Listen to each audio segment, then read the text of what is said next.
Imagine being compelled to dance for days until your heart explodes. That is the horrifying true story of the dancing plague of 1518, one of the most inexplicable and bizarre epidemics in European history. The phenomenon erupted in the hot July of that year in the city of Strasbourg, then part of the Holy Roman Empire. It began subtly when a single woman known as Frau Tropea walked into the street and commenced an uncontrollable, rhythmic dance. She did not stop for nearly a week, moving until she was drenched in sweat, exhausted and barely coherent.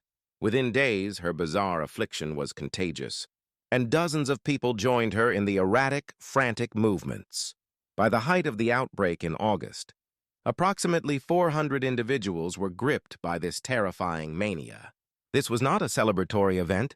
Witnesses described the dancers as being in a state of distress, their feet bloody and bruised. Alarmingly, the physical exertion was fatal, leading to deaths from exhaustion, dehydration, and cardiovascular failure. Some chroniclers reported that as many as 15 people were dying daily at the peak of the plague.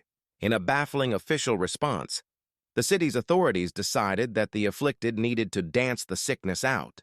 They cleared public halls, erected a large wooden stage, and hired professional musicians and strong men to keep the dancers moving, which predictably only intensified the crisis. Modern historians overwhelmingly attribute the event to mass psychogenic illness, or mass hysteria, triggered by extreme psychological stress.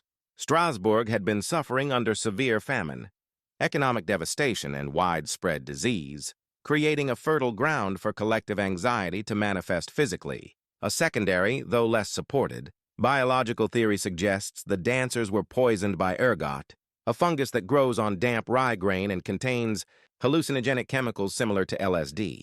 Regardless of the precise cause, the dancing plague of 1518 stands as a dramatic, chilling example of how psychological terror can become terrifyingly physical.